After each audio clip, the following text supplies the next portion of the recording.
Barry messes with time, and I'm gonna call in sick with lightning psychosis. It's time for Flash Chat. Welcome everyone to Flash Chat. I am here today with my guest, Andy Smith. He's an artist for DC and Marvel, a local guy. Hi, Andy. Hello, thanks for having me back. Oh, thanks for being here. We're always happy to see you. And I've got Candace Davis. She is the creator of what you're seeing here, and of those two awesome kids in the intro. This is called Cuddly Curiosities, and she has a Facebook page, Adventures in Cosplay. She actually made those costumes. We're gonna learn all about them at the end. Thank you so much for being here. Last night's episode was huge. Barry disregarded Wells' advice about not messing up with that time continuum that he's traveled back in time, and he ruined his relationship with Iris until Caitlin fixed it, which was pretty cool of her, I thought. And he's kind of now formed some kind of an allegiance with the Rogues. And then we see some awesome spoiler at the end. He now has suspicions about Wells. So big episode. Let's start with the time traveling, because that's basically what this was all about. A really great quote. Wells says, "Whatever tragedy you think you just averted, time will find a way to replace it. Trust me, Barry, the next one could be much worse." Ooh, I know. So, you know, as it goes, we see the day has a lot of screw-ups, but would you guys say that the day ended up better in the long run or worse? I'd say about even, maybe. Yeah. You know, maybe in the long run, in the big picture, as we see more, it'll be worse. But I mean, somebody died in each day, Cisco on the one, and then the reporter dude another. So somebody's got to go. It's not going to be Cisco. Yes, but yes, I know. We didn't want Cisco to die, but Cisco still had a pretty bad day, I would say. Oh, yeah, pretty bad day. We'll get to that. So Barry does say, "I screw with time and not time is screwing with me," about all the things that have happened. When Wells is warning him, do you guys think he's speaking from a place of, "Don't ruin my grand scheme, you little twerp," or do you think it's, what do you think? Well, I think maybe it could be, "Don't ruin what I've got going," if he does in fact know kind of what all has already happened. But then again, it could also be, I mean, I know he's sneaky, but maybe he is coming from that, you know, older, wiser, look, I know what I'm talking about. I can't let you know, but I've been there and I kind of get it. Yes, I'm curious about that. My big question is, does Wells know that all this has happened? Since he is from the future, he is Eobard Thawne, as we've learned. Yeah. Does he know that all of this has already happened? Does he know in the future that Barry disrupts the time continuum? What do you guys think about that? I don't know. That is a great question. He might have realized what happened last week already, but with this week's episode, because of what Barry did, maybe he did kind of screw it up. Yeah. Because you would think now that he knows, obviously, that Barry can run fast enough to do that. I think before he did it last week. But, you know, I think he still has his fingers in there and he's manipulating the puzzle pieces just to get what he wants. Exactly. I don't think there's any lookout for, oh, I still have to help Barry some. I think, yeah, he may be removed enough from it that it still can work to his advantage. I was wondering, okay, so the big question I have is that Wells has said, you know, if you traveled back decades and centuries, imagine the havoc you could wreak. Here's the question. If Barry goes back and tries to save his mom, do you think we'll see a point in this show where he will lose powers and then we'll see a different Flash? Should Grant Gustin be worried? Where Flash will lose some powers, yeah. You mean? Oh, I don't think so. And whenever they finally get to the point where he tries to go back and save his mom, I mean, I just don't, I don't think it's going to happen. No, you don't? No, I don't think it's going to happen at all. It might mess some more stuff up, but I don't think it's going to happen. Kind of the way it has to be? Yeah, I think it is. Just going by the comics at least. Yeah, do you think that he will save his mom in the show? I just don't think that they're going to quite get to that point. I think somebody's going to convince him enough that he's seen what messing with time actually does, and he's just going to make the decision that it's going to have to be worth the sacrifice to know that he couldn't save his mom. I think that's a valid point. You know, I'm always curious what they'll do. I mean, last week we saw them be ruthless, so. Oh, yeah. But they always had that hook of being able to take it back in time and undo everything, so. it made you think, oh, the show's going to be a little brutal with what they're doing with the characters, but then they're like, just kidding, we're not. JK, they're all back and they're fine. Oh, yeah. There are rumors of Wally West, though, coming on, so there could be a second Flash, not a reverse Flash, a second Flash. Greg Berlanti was quoted saying at Paley Fest, when asked about Wally West and Bart Allen, he said, "That's our hope. We've already been picked up for a second season, so I think if we're going to do something like that, we would do it next season." So, oh, sure. And so we could be seeing, as soon as next season, Wally West, I would say. And there have been rumors that I believe it's Taquan Richmond from Everybody Hates Chris would be the new Wally West. So I'd be interested in seeing that. Yeah, I mean, that could be cool as long as, you know, so far they're doing it right. Yeah. And you just don't want to see them rush it and be like, now we got to throw this in and now we got to throw this in. Yes. You know, I could see Wally West maybe as a fall cliffhanger going into the winter hiatus or something. You know, maybe something like that. That could would be cool, yeah. So let's get into Captain Cold, and we got to meet the Golden Glider, which, I mean, I want that. I want a shirt that says, what did she say, all that glitters? Yes. I liked it, but I just love the fact it's like, we have you, Cisco. Here's our toolbox. Make us some weapons. Yeah, and he just bangs them out so quick. It's like, okay, you did the cold gun and the heat gun because you've already made those. Now you need to make something for my sister that you've never made before, and do it right now. And it's like something that was the King Midas thing. Yeah. He could have made $1 million off that. $1 billion. What? It is silly. I like those characters. I like Wentworth Miller's.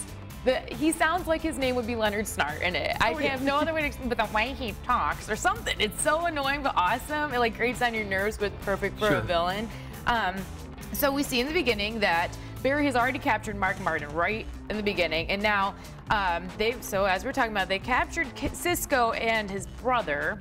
We'll get into Cisco's relationship with his brother, and the only way that they are going to let Cisco go is to reveal the Flash's identity, which it shows that they did. So, you know, do you think now that in this time-traveled episode, Cisco has revealed the identity, but Barry has now formed a pack. We see in the woods he's formed a pack with Captain Cold. You know, you don't mess with my people and quit killing everybody, and we're fine. Do you think it's working out better? Just the pact with a bad guy is like, so, okay, don't mess with my people and stop killing. And I guess, okay, if you keep stealing, I'm going to try and stop you. But other than that, just don't reveal my identity. I mean, that's one of the moments where I'm like, he's a bad guy. I mean, why would he even agree to that? Yes, but then, so in the comic books, isn't there a point where Barry does team up with Captain Cold to just help from Grodd destroying? I actually don't know. See, so I'm not sure, but there is. I'm not. Have you read the comic books? I'm not the comic book as far as Flash goes. I'm just the TV shows. TV show. All right. So none of us have read them, but I believe in things I've read that there is a point where Barry does team up with the Rogues in the comic book to help from Grodd destroying Central City. So they're fighting Grodd. So this, I could be wrong. Write in if I am and correct me because I'd love to learn. But this could be like the budding relationship between Barry. It's like the good and bad, the yin and the yang. They can work together, but still be a villain and still be a good guy. It's like the different factions of villains. You have Captain Cold and his crew, but then you have Wells with Grodd and stuff. Yeah. And I think if it does go that route, where Wells and Grodd look to really do harm to Central City, then yeah, I could easily see the Rogues going, no. This is our home too. We can't have this. Exactly. And then teaming up. So yeah, I could see that. And I kind of could see how, you know, the Rogues doing bad things around Central City, fixable. Wells and Grodd doing bad things to the timeline of humanity, worse. Right. Potentially. Then that really, well, especially with timeline stuff, because that could really obviously impact everybody, including the Rogues. Exactly. So yeah, they wouldn't want that. Exactly. There's a lot of funny moments when it comes to these Rogues. Somebody on Twitter wrote a really funny quote about how Snart shows up at that casino in like full fur and he was overdressed. I thought it was funny. Just the characters are great. And then my favorite part was when Mick is beating up Dante and then Lisa comes in and says, Mick, I feel like you're hungry. It's like just beating the crap out of somebody. So there's some pretty funny moments with these. They're campy, but I like them. It works. Speaking of campy, we've got a really cool guy coming on the show next week. Is Mark Hamill playing the Trickster. Yay. We're going to see that preview coming up. So, you know, they captured Cisco and his brother. He's not having the best day. It's one day, but it's been two. So last week in that day, he gets murdered. This week, it's a little bit less bad. He only gets kidnapped, but still pretty bad. We meet Dante, his brother. What do you guys think about that brother relationship? You know, it seems like a lot, probably like a lot of people, a lot of sibling rivalry, a lot of animosity there. You know, one thinks that it's really, they actually have respect for each other, but one thinks the other's better, and they think everybody else thinks that they're better, but it's... Do you think that we'll see Dante again? I think eventually. Yeah. I don't know how soon, but I think he might pop up eventually. I wonder if he'll bring him onto the team at all. And maybe for background tunes, you know, just Star Labs. You know, when you go down the Nordstrom, you go down the escalator and Dante's there at Star Labs. Welcome to Star Labs. Welcome to the prison underneath the lab. Do you think that Cisco is destined to die in this show? No. No? No. Is he supposed to be a superhero at some point? If I remember reading right, I think he becomes someone, but I don't think it's a hero. Okay. Well, I mean, he has the knowledge and power to create any kind of thing to make him a superhero. Sure. I like that he likes to stay out of it. I wonder if at some point there will become the need for him to kind of jump in, use his skills, and kind of become a hero with some of those weapons. But what if it's a jealousy factor? Because the Flash is getting all the play, and he's finally like, this is just ridiculous. I feel like he doesn't have that in him to be that jealous. No, you never know. He's so nice. I love the quote where he meets Lisa in the horrible wig. I mean, come on, boy. Oh, yeah. And he said, like, is this a prank? And then he was like, I knew this girl was too hot for me, kind of thing. True, Cisco, you poor little thing. But did you guys catch the quote where Wells, he essentially says the same quote this week as he did right before he killed him last week. He said, you've shown me what it's like to have a son. He says that again in this episode. So that's interesting. So. Well, and you kind of wonder where that conversation would have went if they weren't called back up to the main part of the lab. Yes. Because that was great, because I did recognize the quote. And I'm like, oh, where's he? Because he's not going to kill him. He was still in the chair and stuff, so he definitely wasn't going to kill him. So what did he take him down there to really talk about? And you never really find out because they get called back away. And so in this episode, Cisco and Caitlin are not the ones with the suspicion, but it does end with Barry having suspicions. We'll get there. Love triangle. I like to say Belinda is the name of Barry and Linda. That's the easiest breakup I've ever seen. Yeah, I'm not mad at you, you're not mad at me. Let's be friends. Go date your girl.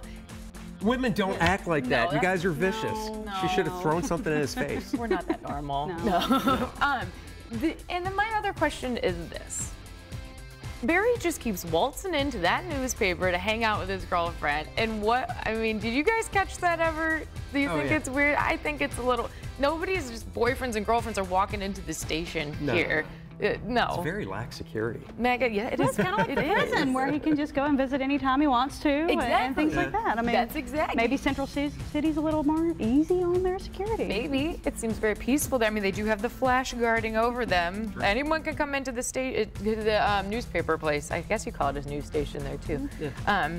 Did you guys notice Wells' scientific explanation of feelings? When Barry was talking to Wells about Iris not liking him anymore, he did the whole trying to get her to like him, and Wells is explaining the subconscious is strong. It takes a big event to jar it. How do you feel about Wells in that regard? I kind of bought it because, in last week's episode, the whole tidal wave and everything, it really gets your adrenaline going, and you could see her thinking, oh my God, this could be it. Yeah.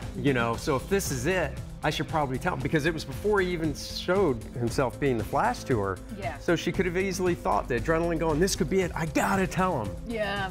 Whereas this episode, when Goofy Barry met her at the coffee shop and tried to, there was nothing there for her to have to express that. She's like, oh, how many times do I have to tell you? Yes, and then Eddie punching Barry. Did you finally think we were gonna see him get mad, get evil, turn to evil Eddie? I don't think I was expecting it this time. No, no. I think we were just seeing jealous boyfriend. I'm going to protect my girlfriend. See, really. I was hoping it would kind of branch out to lead to more things. What did you guys think about the lightning psychosis excuse? I loved it. Me too. I'm sorry, I loved it. I thought it was pretty great. If you don't know anything, you can buy that. Yeah. You know, it's like, oh, okay, that sounds plausible. Yeah, and it makes Iris and Eddie seem like pretty, but not the smartest kind of thing. Like, well, true. Eddie doesn't, brain. you know, not saying he's not smart, but you know, out of the two of them, I would think Iris would probably have more questions with that lightning psychosis than Eddie would. Yeah, but not the brightest crayon in the bunch. So the ending, the big ending, that was first. I almost thought that the whole Mason Bridge scene was that post-credit scene or post-ending scene. Oh, right. But it wasn't even. So that Reverse Flash comes and kills Mason Bridge, and man, it was. How'd you guys feel about that scene? Oh, just. You know, I didn't think he was going to kill him. And then when you saw the hand vibrate through, you're like, man, dude, you take no prisoners. And he cleans up after himself. It's not just, because he could have just left him there and they wouldn't have figured it was, you know, Reverse Flash that did it. Yeah. But no, he takes him and then it, you know, it looks like the way he ran around, did he wipe every computer in there or what was that? No, I don't know. Because he did the one. Yeah. But no, that kind of surprised me. Everyone's gonna get to work on Monday and be like, why is my computer not working? Calling IT, Google's down, the server's down. Yeah, I think though that Mason Bridge was kind of the type of personality that even if the Reverse Flash came, he might have still tried to pursue that story. So maybe Wells had no other choice than to end him. And then now we see that Barry is suspicious of Wells, and that probably wouldn't have happened if the last timeline had continued. Now that he's traveled back in time, I mean, last week he was convinced there's, you know, Wells is a great guy. He didn't see the Cisco thing happen. Who knows how that would have been, but now he is suspicious. He's talking with Joe. What are your predictions for that? I don't know. I'm gonna be honest with you. Yeah. I really have no clue. Yeah. I think maybe, and I hate to say it, maybe he's gonna start digging and he's gonna push the wrong buttons and he's gonna be the next one. I wonder if this chain of events will lead to the past event with his mom, where they're running around in a circle fighting. Because this leads me to my poll question that I asked this week. You know, I'm still curious about what Cisco had said. Wells' DNA was not at that death scene of Nora, and but adult Barry's was. So Barry's obviously is older age, fighting with a Reverse Flash. Right. Could it be Eddie? What do you guys think? Who do you think that might be? That's the Reverse Flash at that scene? Yeah. Well, the DNA thing, the only reason they found Barry's is because of some blood, which means when they were fighting, you know, it got splattered away. I mean, just maybe the Reverse Flash, whoever it is, just didn't get cut or anything. But they did, and they tested it. And Cisco tested it and said it wasn't a match with Wells. Right, no, I know that, but it was Barry's. Oh, so. I thought there were two different samples. Oh, no, I thought there was just the one. Okay. Oh, now we need to go back. I know, now I do need to go back. Yeah, no, I honestly thought there was just the one sample and it was Barry's. Oh, I thought it was two. Well, this is how I understood it. I understood that there were two and that one didn't match to Wells, but one was Barry. So, okay, well, it could be Eddie then. Could be. Either that or maybe Wells has figured out some way to jumble his DNA. Yeah, I wouldn't be surprised. He's from the future. He's from the future. Well, it's a big episode this week, a big episode coming up. We'll see Mark Hamill as the Trickster. Go ahead and take a look at this trailer for next week. The psychopath has the capability to destroy the city. The Trickster! Are you familiar with the movie Speed? You go below 600 miles per hour. Boom! I can't run forever! It will blow if you stop moving. Run, run, run, run, run! The Flash, all new next Tuesday at 8/7 Central. So the trailer for next week looks awesome. Kind of, does it remind you a little bit of the Joker? Oh, yeah, a little bit. A little bit. It has that vibe. I'm glad they changed the costume. Okay. Maybe no spandex now for Mark Hamill. Sorry, Mark. So it looks really great. Make sure to tune into that Tuesday at 8. And our little special guests here, come on over, guys. We've got, this is Dean and Owen, and they are Mini Flash, Mini Captain Cold, all made by their mom, Candace. You handmade these costumes. I did. Usually it's a two-person team. My husband makes the props. I do the sewing and putting the details on the costumes and things like that. This is actually our second large scale like this. The first one being the Arrow and Arsenal, which you met. at Minicon. Those are amazing. We saw them at the Minicon. They were dressed as Arrow and Arsenal, and that's when I was like, did you make, I mean, these costumes are incredible. Where can they find more pictures and? You can find more pictures and information of our builds and things like that at facebook.com/Adventures in Cosplay Davis. Adventures in Cosplay Davis. And our next convention is going to be XCon in Myrtle Beach. Oh, nice. And that'll be in mid-May. Are you guys going to be coming to the Heroes Con in June? We always go to Heroes Con, yes ma'am. Yes, you'll have to stop by a booth. So if you're going to be at Heroes Con in June, look for these two. Let's see your best poses, guys. Look at them. They're highly trained, highly skilled superheroes. These are incredible costumes. If you can see the detail up close, it's just out of control. And that's not all she does. She makes Cuddly Curiosities. These are you hand crochet these I crochet these by hand. Oh my gosh. And how can people buy them, order them? They can order them. Usually I'm at comic book conventions. Again, I'll be at XCon with these guys too. Great.